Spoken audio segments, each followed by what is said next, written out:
Sometimes in true crime, the lines blur.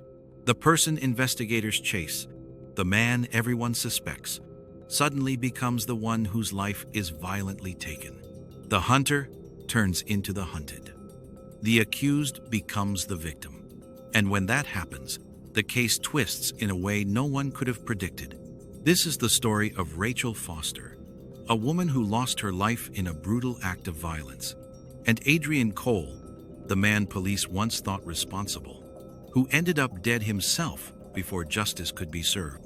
It's a case that stunned an entire community, left investigators scrambling, and revealed a web of secrets so tangled that even now, years later, people ask, who was truly guilty and who was truly a victim? Rachel Foster was born on May 3, 1992, in Cedar Rapids, Iowa. She grew up in a middle-class family, the youngest of 4 children, and was described by everyone who knew her as gentle, bright, and fiercely loyal. Her father, Thomas, worked in construction, while her mother, Angela, was a nurse. They raised their kids with values rooted in faith and hard work. Rachel excelled in school, particularly in English literature. She wrote poetry in notebooks, sometimes leaving little verses taped to her siblings' bedroom doors. She was always trying to cheer us up, her sister Melissa recalled.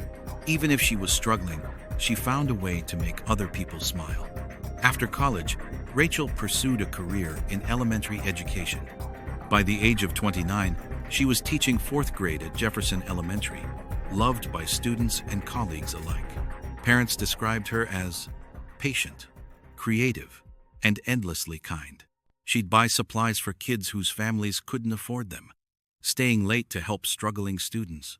Outside the classroom, Rachel was passionate about community service. She volunteered at a local women's shelter every Thursday evening. She loved hiking in nearby state parks, posting pictures of wildflowers and sunsets on her social media. Friends said her kindness was matched only by her determination. Rachel wasn't a pushover, her friend Julia noted. She had a quiet strength, but sometimes that strength made her think she could fix people who didn't want to be fixed. That belief would lead her to Adrian Cole. Adrian was born on July 10, 1987, 5 years older than Rachel. He grew up in a fractured household in Kansas City. His father left when he was a child. His mother struggled with addiction. Adrian bounced between relatives, never staying in one place long. Teachers remembered him as smart but angry.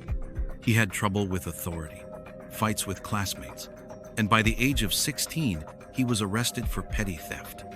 As an adult, Adrian drifted through jobs, construction, warehouse shifts, bartending. He had charm when he wanted, but a darker side lurked beneath. He was known for drinking too much, getting into fights, and holding grudges. Still, people described him as magnetic. When he wanted to, he could pull anyone into his orbit. Rachel met Adrian in March 2020 at a charity event. He wasn't supposed to be there. He had tagged along with a friend who worked at the venue. But Adrian noticed Rachel immediately. He struck up a conversation, complimenting her on her dedication to teaching. Rachel, polite as always, listened. Over the next few weeks, Adrian found reasons to bump into her again, outside the school, at the coffee shop near her apartment, even once at the gym she attended. At first, Rachel brushed it off. She told her sister Melissa, "He's persistent, but kind of funny." Eventually, his persistence wore her down. They went for coffee, then dinner. By summer, they were officially dating. The relationship seemed exciting at first. Adrian showered Rachel with attention. He sent flowers to her classroom. He cooked dinner at her apartment. He told her, "You're the first person who makes me feel like I belong somewhere." But beneath the surface, red flags appeared. Adrian was controlling. He wanted to know where Rachel was at all times. He checked her phone, scrolled through her messages. If she spent too much time with her family, he accused her of not caring about him. Friends noticed her withdrawing. Julia said, "She stopped coming to our book club. She stopped hiking with us." It was always, "Adrian doesn't like when I go out without him." Rachel's mother worried, gently warning her, "Sweetheart, love shouldn't feel like walking on eggshells." Rachel defended him. She said he'd had a rough past, that he just needed stability. "He's not bad," she told her coworker. "He's broken. I can help him." But broken things can cut deep. By late 2021, Rachel's relationship with Adrian had escalated into emotional abuse and intimidation. Neighbors reported hearing loud arguments from her apartment. One recalled Adrian shouting, "If you leave me, I'll make sure you regret it." Rachel kept most of it hidden, but her journal revealed her fear. Police would later read entries like, "I feel trapped. He watches me all the time. I don't know what he might do." On January 18, 2022, everything came crashing down. Rachel failed to show up for school. Concerned colleagues called her phone. No answer. They called her mother. Angela drove to Rachel's apartment.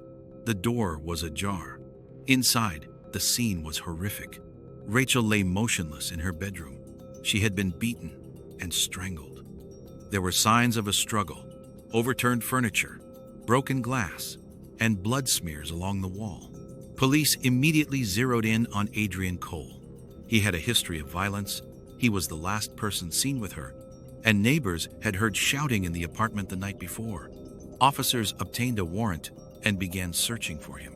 Within 24 hours, he was officially declared the prime suspect. The community was outraged. Social media lit up with Rachel's photo, hashtags demanding justice, and pleas for Adrian's arrest. Candlelight vigils formed outside Jefferson Elementary. Parents held signs reading, "Justice for Miss Foster." But the case would take a shocking turn. Police tracked Adrian's phone. They found he had fled Cedar Rapids within hours of Rachel's death, driving south toward Missouri. Detectives worked with State Patrol to intercept him. For 2 days, they chased leads. On January 21, 2022, Adrian's car was discovered abandoned along a rural road near the Missouri border. The driver's door was open. His wallet and phone were left inside, but Adrian was nowhere to be found. 2 days later, hunters stumbled upon a grisly scene. In a shallow ditch, less than a mile from the abandoned car, Adrian's body was found. He had been shot twice in the chest at close range. The suspect was now the victim. Investigators were stunned. The man accused of killing Rachel had himself been murdered. But by whom and why? At first, some thought Adrian might have taken his own life, but the gunshot wounds proved otherwise. Police now had 2 murders, Rachel's and Adrian's, and no clear answers. Detective Carla Jennings, who led the case, told reporters, "It's rare we see something like this. The prime suspect in one homicide becomes the victim in another. It forced us to step back and re-examine everything. Who would want Adrian dead? And was it connected to Rachel's murder or something else entirely?" Detectives retraced Adrian's steps after Rachel's death. Witnesses placed him at a gas station around 2 a.m., disheveled, buying cigarettes. Security footage showed him pacing, talking frantically on the phone. That phone call would prove crucial. Phone records revealed Adrian had contacted a man named Ethan Riley, an old friend from Kansas City, with a lengthy criminal history: burglary, assault, drug trafficking. Detectives suspected Adrian had turned to Ethan for help fleeing Iowa. But when police questioned Ethan, he denied meeting Adrian. He claimed, "I haven't seen him in years." Still, investigators pressed on.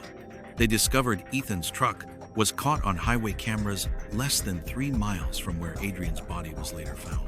Forensic tests showed soil on the tires matched the ditch. Detectives now believed Ethan had met Adrian and may have killed him, but the motive remained murky. As the investigation continued, secrets about Adrian's past emerged. It turned out he wasn't just a troubled drifter. He had been involved in a network of small-time criminal activity, loan sharking, unlicensed gambling, and debts owed to dangerous people. Detectives uncovered text messages where Adrian admitted he was in too deep and owed money I can't pay back. This revelation complicated everything. Had Rachel's murder been the result of domestic violence alone? Or had Adrian dragged her into a world of danger that ultimately consumed them both? The prosecutor's office faced a dilemma.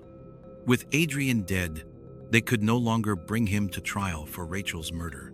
But the evidence, the journals, the neighbors' accounts, the violent history painted him as her likely killer. Still, some in the community wondered aloud, what if someone else killed Rachel? And Adrian's murder was part of the same conspiracy. Detectives, though, believed the evidence was clear. Adrian killed Rachel, and someone else killed Adrian. In April 2022, police arrested Ethan Riley, charging him with second-degree murder in Adrian's death. Prosecutors argued Ethan had agreed to help Adrian flee. But after tensions escalated, possibly over money or fear of being implicated, Ethan shot him. During trial, Ethan maintained his innocence. He claimed Adrian never called him, never asked for help, and that the highway footage was a coincidence. But jurors were not convinced. The forensic soil evidence, combined with witness statements placing Ethan near the scene, sealed his fate. On November 14, 2022, Ethan Riley was found guilty of Adrian's murder and sentenced to 30 years in prison. But even with that conviction, the case left haunting questions. Rachel's family never got the chance to see Adrian face trial for what he did to her. Her mother, Angela, said, through tears, "We wanted answers. We wanted justice in court." Instead, he was taken before he could even answer for what he did. Her sister, Melissa, added, "It feels like we were robbed twice. First Rachel, then the trial."